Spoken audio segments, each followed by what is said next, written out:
And I can tell you with no uncertainty that miracle cures are no laughing matter. I bid you good day, sir. Oh, Mr. Marston, good to see you. How have you been keeping? I'm well, Mr. Mr. West Dickens. Nigel West Dickens of Eastcheap, London, New Waverly, New York, and Armadillo, New Austin. At your service. At my service. At everyone's service. At the service of science, of knowledge, of life. How are your wounds? Much, much better. But then they would be. Would be... I know a cure for all ailments, Mr. Marston. Ah, I'm sure you do. And I'm sure for just $2 an ounce, I could live forever. Oh, but for you, sir, I'd do a bulk discount rate of $1.95 an ounce. As long as you buy 100 ounces or more. That's a lot of immortality. Give it up, old man. That's Mr. West Dickens to you, boy. Give it up, old man. Listen, Marston, I'm broke, but this stuff is good. It works. I need a healthy young man like you. Come along, let's ride over to my newest customer at Ridgewood, and I'll explain while we go. Okay. To Ridgewood Farm, the sick and needy await us. Oh, the life of a wandering saver of souls.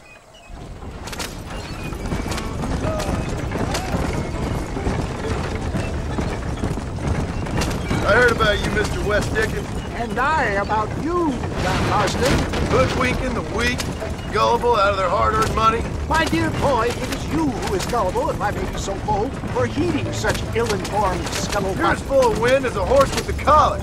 I have been blessed with the gift of language, and for that I will not apologize. But the West Dickens elixirs speak for themselves. My thousands of happy customers attest to that. If my tonic is such a sham, how do you explain the fine battle in which you find me? Last time you saw me, I was knocking at death's door. You should thank the doctor for that. I reckon you were acting it up worse than it was. Act I can, John. A more convincing Othello there has never been. And so shall you, a fair Iago or Cassio mate. I don't like the sound of this. Showmanship, John. The flourish, the bow. We are operating in a competitive marketplace. Our product must stand out. And how does this involve me? We're going to use your God-given talents to our advantage. I'm really starting to I'll regret drop this. you off at the outskirts of Ridgewood. That way, it won't look like we came together. Once I'm set up, saunter nonchalantly into the crowd that is sure to be forming. Eventually, I will call you up to try my tonic. After extolling the virtues, I will have you perform a few feats of wonder to amaze and impress the paying public. Such as? Oh, nothing out of the ordinary for a man in your line of work, I assure you. You hop out here, John. Follow me in on foot.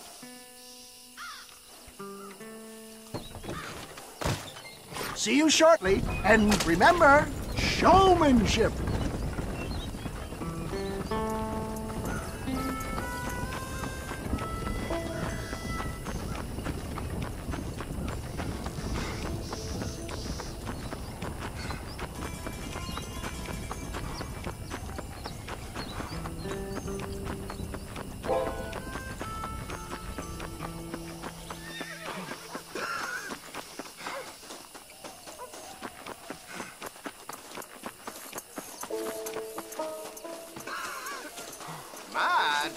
Friends, hard-working souls of Cholla Springs, gather round, gather round. Do you suffer from rheumatism, lumbago, acute chronic sciatic, neurologic, or inflammatory pain? Well, I represent the only company that makes the genuine article that cures headache, neuralgia, earache, toothaches, backache, swelling, sprains, sore chests, swelling of the throats, contracted cords and muscles, anxieties and ravaged nerves, stiff joints, wrenches, dislocations, cuts and bruises, and it adds vitality and vigor to the healthy man. But can you prove it, old man? Oh, I'm sure there's some customer here who could prove the qualities of it by taking a drink right now. You, sir, come up here. Step right up.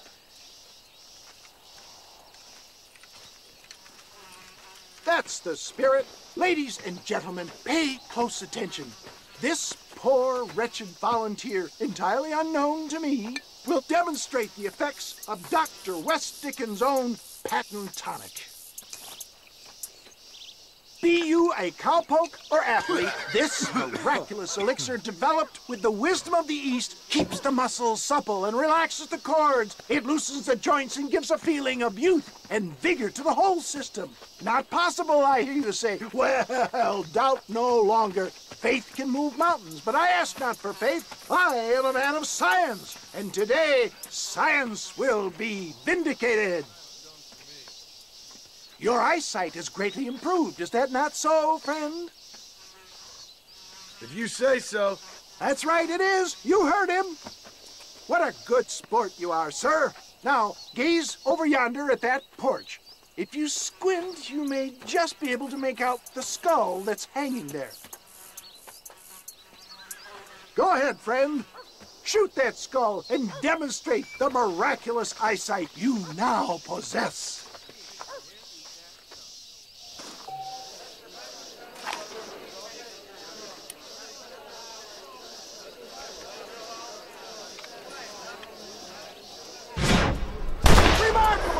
The eyesight of an eagle, granted by imbibing Dr. West Dickens' own patent tonic. Anybody can make that shot. This man is a fraud. If your eye's so damn sharp, why don't you try shooting my hat out of the air? My friends, our test case has been challenged to shoot a gentleman's hat out of the sky above our heads. You can fool these people, but you ain't fooling me. Right. Let's just see how sharp you is with a moving target. Get ready. He's about to throw it.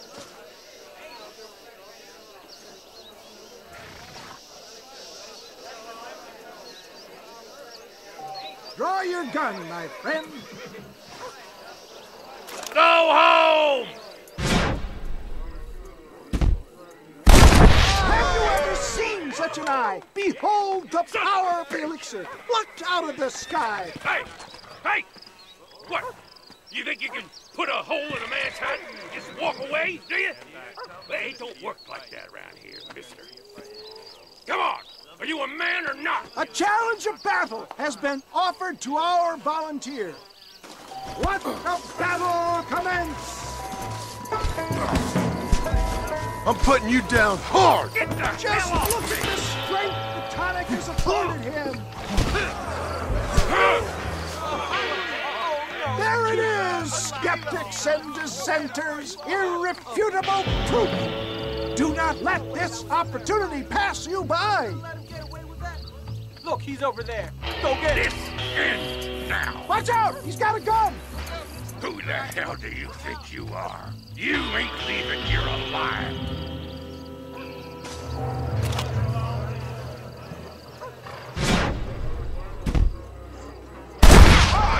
Marvelous shot, dear boy. The kind of deadly accuracy that can only be afforded by the West Dickens elixir. Come, I have plenty for all. You'll be fine. Get out of my way. Hey, where are you going? I want a bottle. Get me a bottle, please. One of them right here. Well, no harm in trying one bottle, I suppose. Well, I think that went kind of well, don't you? I'm just glad that my normal job involves either chasing after cattle or murderers. Not the likes of you, mister. Don't be like that. Now, if you'll excuse me, I'd like to say my goodbyes, head on back to the real world. Wait, sir. I've been thinking about your predicament, and I think I may have an idea. I've been thinking I could be your cunning Odysseus. Beware of the Greeks bearing gifts, sir. Williamson had better beware. We will make them into Trojans. I don't rightly get you. I want you to go and see my old friend Seth. He can come across as a little curious, but I'm sure you two will get on. He's most often found at Coots Chapel. He's very devout. Why see him? Because between him and me, we can get those gates to open for you, and you can walk right in, just like in Homer's great Trojan yarn!